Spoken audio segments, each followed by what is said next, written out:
Hey Hannah, welcome to your guy's first video progress report, his first S.M.A.R.T session.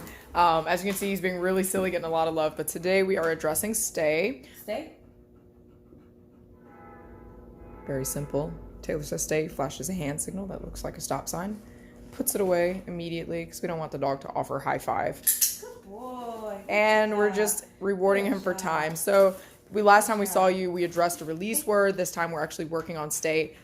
Virtually sit and a release word and stay is pretty much the same thing, except this time with stay, we're literally telling him like he cannot move. The only thing that's allowed to move is if he's in a sit position, just his head.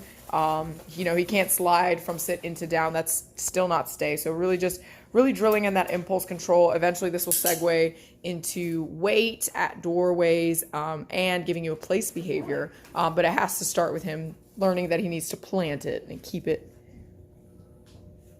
He's very good at this. You got it? No. Give him a second. He's got to chew. Okay. Stay.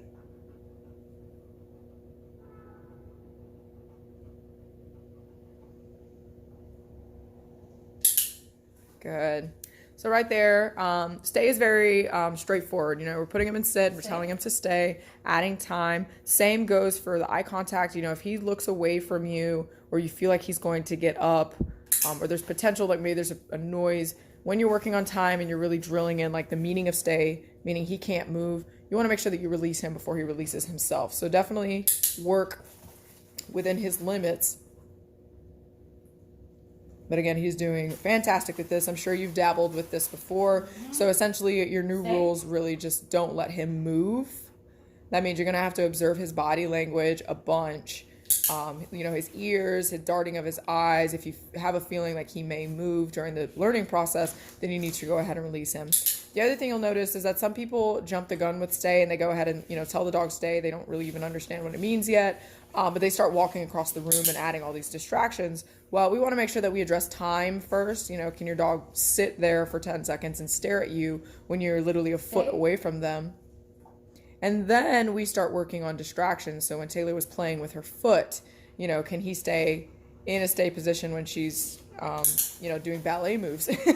And then eventually when we trust that he can, in fact, ignore small scale distractions, then we will dabble in distance or, walking just a little bit away from him. And by walking, I mean it may just be 1 step or 2 steps backwards and then coming back and rewarding him. Oh, he scratched.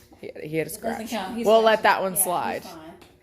But again, he's doing great with this. So breaking this completely down, asking him for sit. You're flashing a hand like a stop sign like this, telling him stay, immediately put it away. Because sometimes dogs will get impatient and offer you a high five, and that's not the intention. Hold it. He can approximately hold it for about 10 seconds with us, which means that you can work up from there. But again, you want to be observing his body language to make sure that you are in fact succeeding.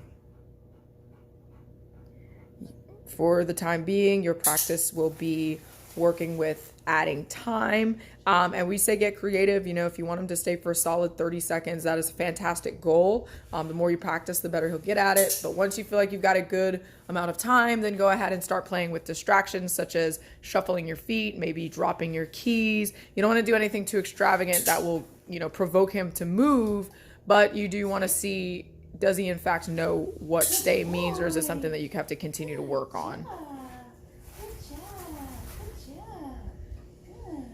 And most importantly, making sure that you are using that release word at the end of his stay so that he doesn't hate it. Essentially, making sure he understands, at ease, soldier, you were complete, you're done performing stay, and, rewarding him with his freedom. You don't have to give him a treat for the reward either. No treat for freedom, but you can definitely rub on him if you want to.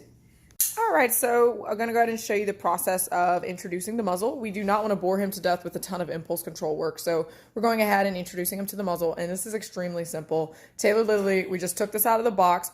We did take the center strap off. There is a center strap that goes in between the eyes, and oftentimes we find that dogs hate that strap. Unless he's heavily resistant to the muzzle, he may not need to wear it. It's up to you if you want to put it back on, but typically we train without it. Just makes the whole process easier. But very simple. When we met you guys, one of the first things that we addressed was touch.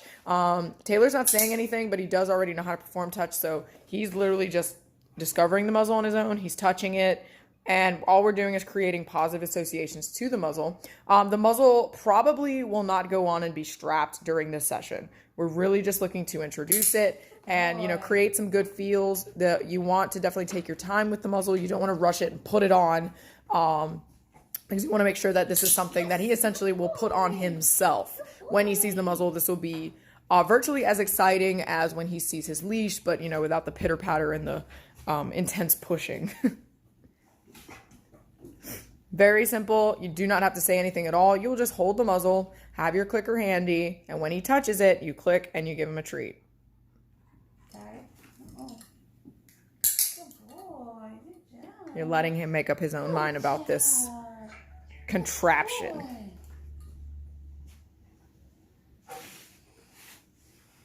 That's a good boy. Good job. Good boy.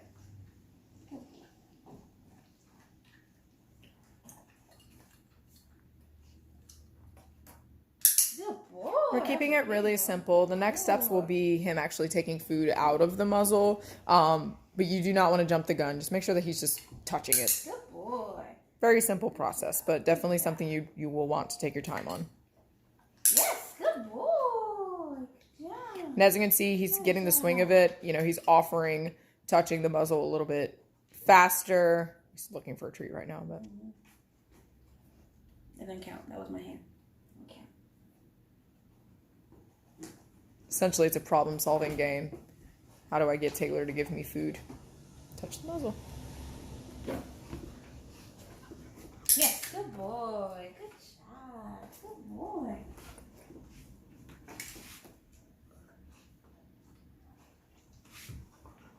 Yes, good boy. So tired. You are tired. He's a sleepy boy. He's like, guys, this is hard.